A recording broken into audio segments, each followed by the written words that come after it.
While I have that highlighted, if I go up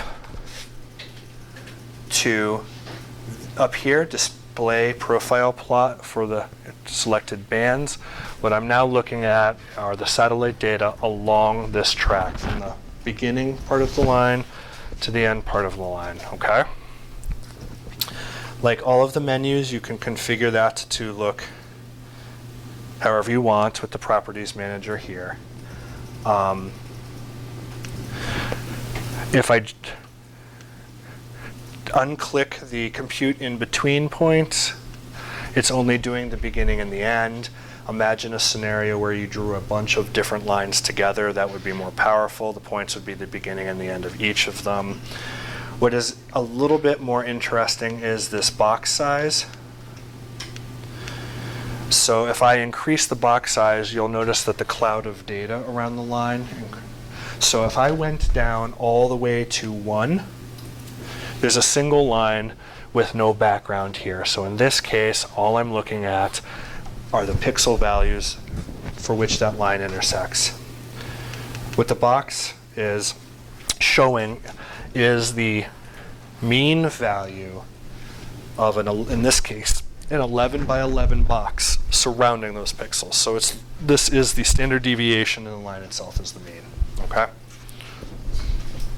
This means the line CC is projecting for the push line, and extension is about. Say one more time.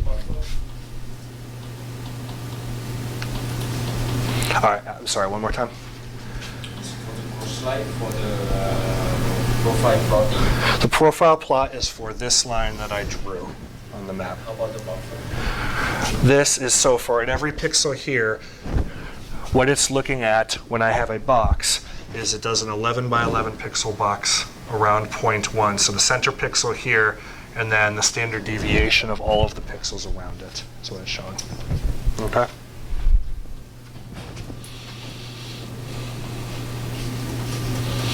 If I really, really love in any of these menus, the image, this is the save menu.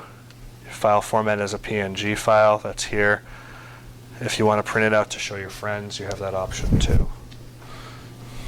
Any questions on the profile plot or the scatter plot? For all of these, again, you can use the region of interest mask.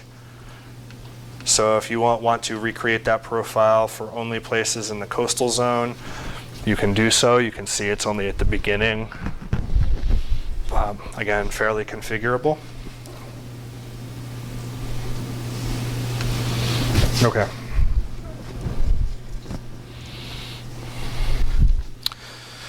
One thing that I forgot to mention on the profile plot is also that in this case, if you have the perfect line, and I mean, you can kind of project that maybe you went on a cruise and you want to, or you have a new algorithm, or you have some study where you want to go from inshore to offshore, you can export these pixels as well. And that just comes out as a text file. So,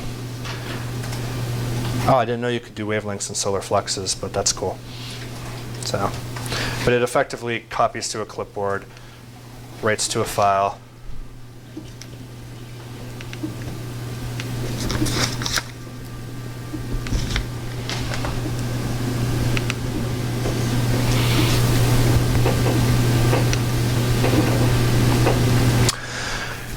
And hold on, let's do it this way.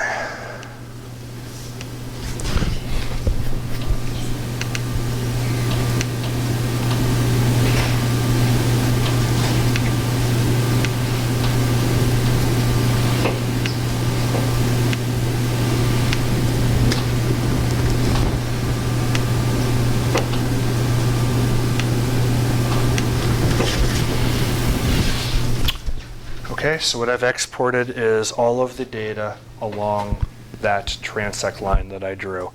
And the nice thing about it is it just gives you all of the products all at once. So you have pixel number, latitude and longitude, and then you have all of the data products that were in that file.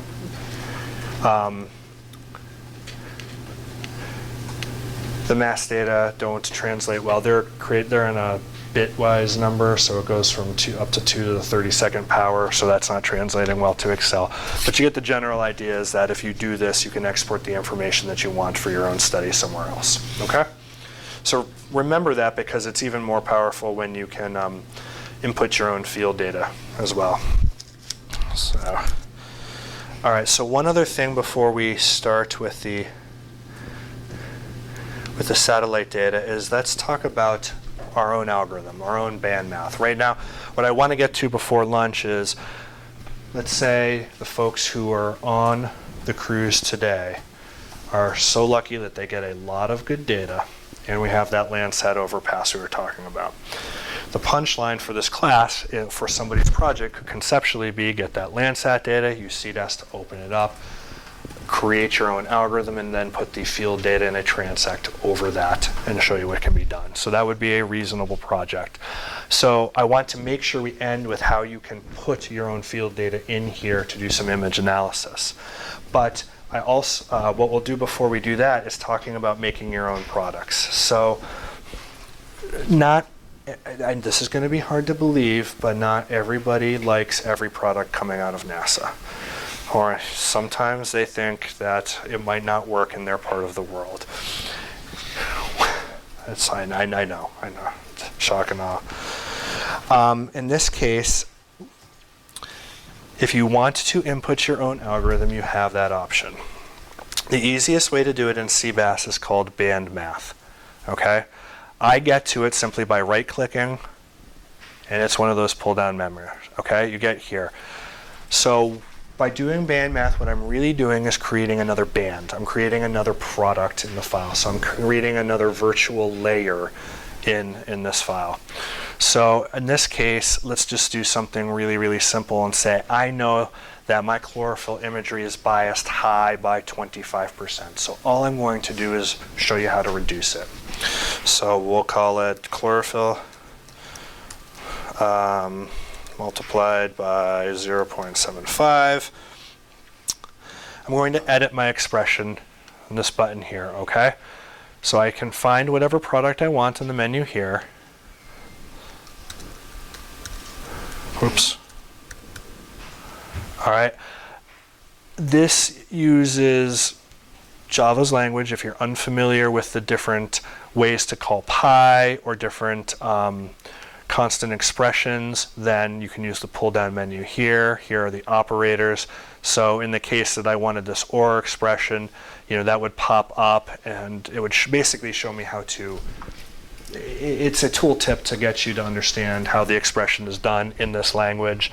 Anytime you see one of those little @ symbols, it's looking for a product. So, but at its most fundamental level, you can do the expression here. You'll notice I got a green light down here that says, okay, you don't have any errors. If I start typing in junk, it's going to let me know that it is not going to understand the math that you just put in there. Okay? But in this case, that's what I want. The expression shows back up on the main menu here. And then when I hit OK, what it does is it adds a new band to your band list here. This is the name I gave it. The only thing I want to point out is you notice it has a V here instead of a solid box.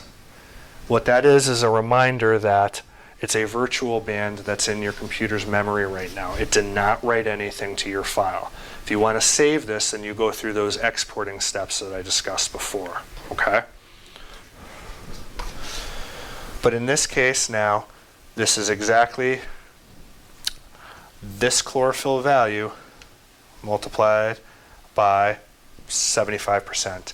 We can verify that pretty simply. We'll just go to the scatter plot.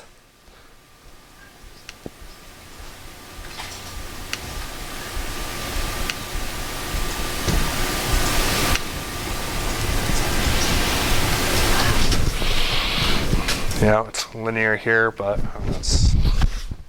I'll change my.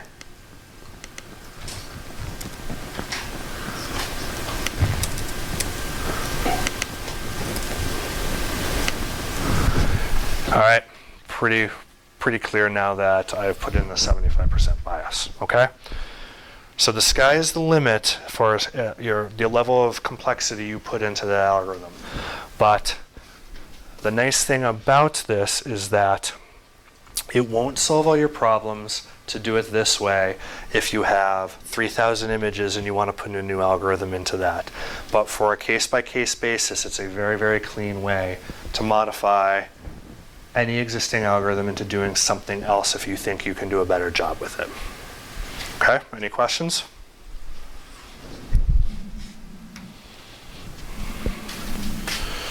Okay, so let's do another quick exercise. We have 2 more that I would like to do before we get to lunch so that we can concentrate on data processing afterwards. So let's do this really quickly. And again, you don't have to use Provincetown and the Bay of Fundy, but just convince yourself, if you haven't, and maybe you were doing this while I was talking, but convince yourself that you can put a transect line in. You can make an 11 by 11 or 10 by 10 box around it that you can create a scatter plot. It's only take like 3 minutes to do this because I think most of you were probably plugging along as we did it. But just make sure those tools are in your toolbox. And then we'll go on to some field data.